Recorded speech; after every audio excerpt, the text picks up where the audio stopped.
I have to confess, these Taliban jihadis are cracking me up.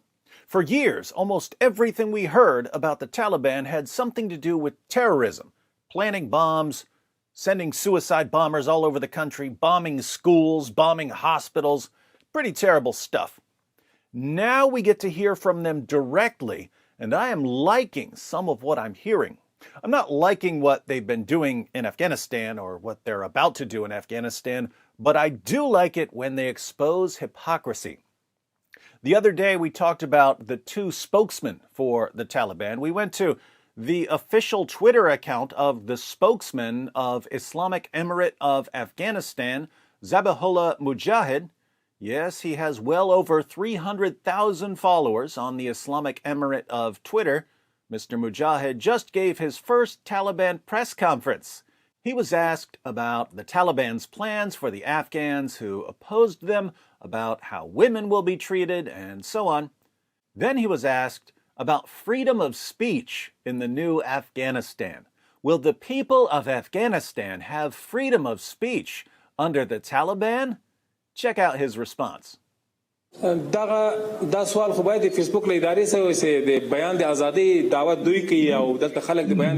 question should be asked to those people who are claiming to be promoters of freedom of speech, who do not allow publication of all information. I can ask Facebook company. This question should be asked to them. Now, that's a total deflection. Hey, Taliban, are you going to respect freedom of speech? Why are you asking us? Why not ask Facebook how much they respect freedom of speech? Not a real answer to the question, but he does make an important point. We look at the Taliban and we say, oh, they don't respect freedom of speech. We look at China and we say, oh, the Communist Party controls what people are allowed to say. But here we are in the enlightened West, and we have complete morons who are paid by tech companies like Facebook to control what we can say. Yeah, you can go in your backyard and say what you want. Yeah, you can say what you want on the sidewalk. But the real public square in the 21st century is the internet, where an elite class of technocrats pays morons to control what we can say. And we put up with it. We say, oh, but they're private companies. Free speech just means that the government can't control what we say. Private companies can do what they want. There are three main problems with that view. First, as I mentioned, these platforms have become the new public square. U.S. courts have repeatedly declared that free speech has to be protected on public streets and public parks and so on, because that's where people share their thoughts. But that's changed. Now, many people communicate their thoughts primarily through Facebook and Twitter and YouTube, and this puts most public communication under the control of companies and algorithms.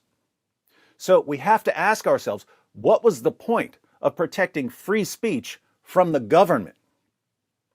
The point was that it's extremely dangerous for a small group of people to have control over what the population is allowed to say. In the 1700s, the only small group of people they could think of who could possibly do that would be the government.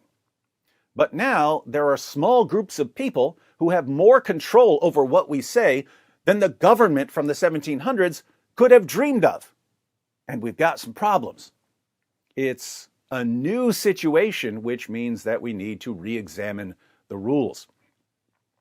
Second, it's not entirely correct to dismiss concerns about free speech by saying that these are private companies. They're not private companies like other private companies. They're actually something in between public entities and private companies due to the protections given to them by the government.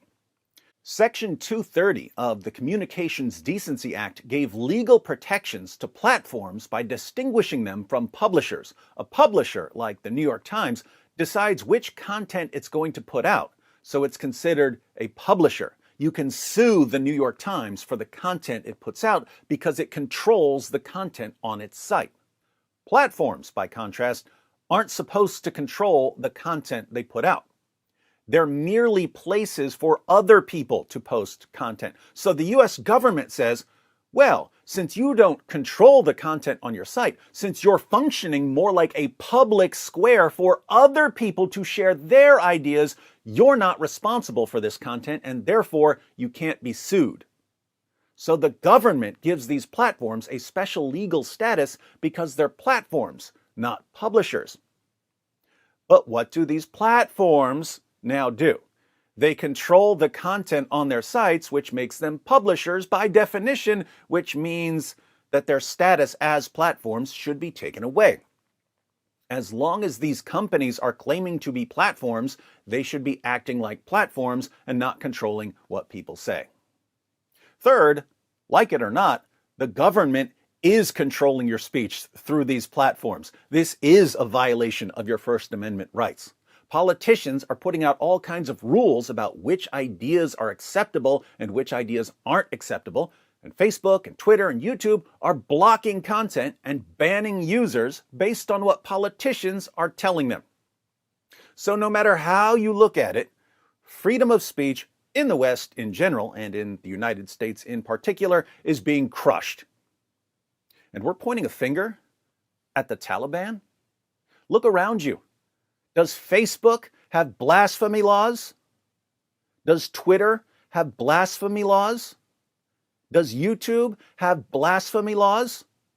Of course they do. They just don't call them blasphemy laws. Do Facebook and Twitter and YouTube punish infidels? Of course they do. They just don't call them infidels. The Taliban is all around you. It's just not called the Taliban. But a Taliban, by any other name, still smells just as bad.